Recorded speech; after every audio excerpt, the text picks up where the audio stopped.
Hi friends, welcome to Srilu Creations. Hello friends, ఈరోజు మనము ఒక స్పెషల్ రెసిపీ చూసేద్దాము. ఇదేంటంటే నాన్ వెజ్ టేస్ట్తో ఉంటుందండి. ఈ కర్రీ మనకి నాన్ వెజ్ తినాలనిపించినప్పుడు ఫాస్ట్గా ఈ కర్రీ చేసేసుకుంటే చాలా టేస్టీగా అనిపిస్తుంది. మనకి ఇది చపాతీలోకి, రైస్లోకి చాలా బాగుంటుంది. ఈ కర్రీ ఏంటంటే Meal Maker masala gravy curry. So restaurant స్టైల్లో వస్తుందండి. చాలా సూపర్ ఎమ్మీ ఉంటుంది. సో ఈ రెసిపీ ప్రిపరేషన్ చూసేద్దాము. ముందుగా దానికోసం ఒక బౌల్ తీసుకొని ఇందులో కొద్దిగా హాట్ వాటర్ తీసుకోవాలి. కాచిన నీళ్ళు, వేడి నీళ్ళు అంటాం కదా, సో వేడి నీళ్ళు తీసుకోవాలి. తీసుకొని మిల్ మేకర్ తీసుకోవాలి. ఈరోజు నేను చిన్న సైజు ఉన్న మిల్ మేకర్స్తో చేస్తున్నానండి. మనకి పెద్ద సైజు కూడా ఉంటాయి కదా, సో ఆ పెద్ద సైజుతో కూడా సేమ్ ప్రొసీజర్లో చేసేసుకోవచ్చు. సో వాటర్లో వేసేసి మనం 15 minutes పక్కన పెట్టుకోవాలన్నమాట. సో దట్ మనకి అవి మంచిగా ఉబ్బుతాయి. సో కర్రీకి రెడీ అవుతాయి సాఫ్ట్గా అవి.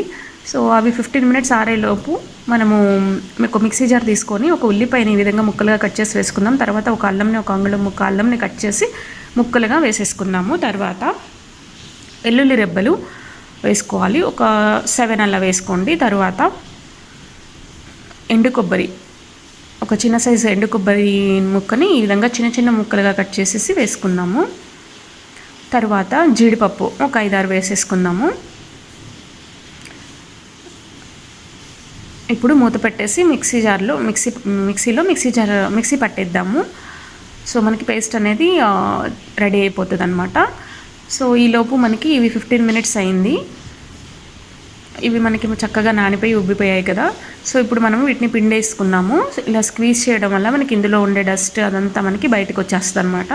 సో ఈ విధంగా అన్నింటినీ మనము పిండి రెడీగా పెట్టేసుకుందాము. ఇప్పుడు వీటిని ఫ్రై చేసుకోవాలి. సో వీటిని ఫ్రై చేసుకోవడం కోసం ఒక ప్యాన్ తీసుకొని అందులో ఒక 2 spoons ఆయిల్ వేసేసుకొని ఈ మిల్ మేకర్ని, పిండి రెడీ చేసుకున్న మిల్ మేకర్ని ఇందులో వేసుకొని ఇప్పుడు ఫ్రై చేసుకోవాలి. ఇవి జస్ట్ లైట్గా ఫ్రై అయితే సరిపోతుందండి. అంటే మిల్ మేకర్లో ఉన్న ఆ మాయిశ్చర్ అంతా కొద్దిగా పోయే వరకు, ఇలా లైట్గా కలర్ వచ్చే వరకు చేసుకోండి. మరీ గట్టిగా అవ్వక్కర్లేదు. సో ఈ విధంగా చేసుకుంటే సరిపోతుంది. ఇప్పుడు వీటిని ఒక ప్లేట్లో వేసేసి చల్లార్చుకుందాము. సో అదే ప్యాన్లో ఇప్పుడు మనము ఒక 3 spoons ఆయిల్ వేసుకొని ఒక బిర్యానీ ఆకు వేసుకుంటున్నాము. ఇప్పుడు కర్రీ ప్రిపరేషన్ అవుతుందండి. సో తర్వాత ఒక 2 ఉల్లిపాయలని, మీడియం సైజ్ ఉల్లిపాయలని చిన్న చిన్న ముక్కలుగా కట్ చేసి ఈ విధంగా వేసేసుకుందాము. తర్వాత ఇందులోకి రుచికి సరిపడంత సాల్ట్ అండ్ ఒక 1/2 spoon పసుపు వేసేసి చక్కగా మిక్స్ చేసేసుకుందాము. ఇప్పుడు మనకి ఈ ఆనియన్స్ అనేది మంచి బ్రౌన్ కలర్లోకి రావాలండి. అలా ఫ్రై అవ్వాలి అంటే ఒక 1 minute ఫ్రై చేసుకోవాలి. 1 to 2 minutesలో మనకి చక్కగా ఉల్లిపాయలు అనేవి మంచి కలర్ వచ్చేసి ఫ్రై అయిపోతాయి అన్నమాట. కంప్లీట్గా ఫ్రై అయిన తర్వాత ఇప్పుడు టమాటా ముక్కల్ని, ఒక 2 టమాటాలని ఇలా సన్నగా ముక్కలుగా కట్ చేసుకొని వేసేసుకుందాము. సో ఇలా మిక్స్ చేసేసి వేసుకున్న తర్వాత మనము మూత పెట్టేసి కుక్ చేసుకుంటే మనకి టమాటా అనేది కాస్త సాఫ్ట్గా మగ్గుతుంది. సో ఇలా మూత పెట్టేసేద్దాము. మూత పెట్టేసి మనము ఇప్పుడు ఒక టమాటాలన్నీ సాఫ్ట్గా అయ్యే వరకు మూత పెట్టేసి ఉంచేసుకుందాము. అంటే ఒక 5 minutes అలా పడుతుంది. 5 minutes తర్వాత మనం మూత తీస్తే టమాటా అనేది కాస్త సాఫ్ట్గా రెడీ అయిపోయింది. ఇలా మెత్తగా అయిన తర్వాత మనం నెక్స్ట్ ప్రొసీజర్ చూద్దాము. ఇప్పుడు మనము మిక్సీ జార్లో వేసేసి మసాలా పట్టేసుకున్నాం కదా, సో ఆ మసాలాని ఇప్పుడు ఇందులో యాడ్ చేసేద్దాము. ఈ మిక్చర్లో మనకి టోటల్ ఈ మసాలాతోనే మనకి టేస్ట్ అనేది చాలా చాలా టేస్టీగా అవుతుందండి.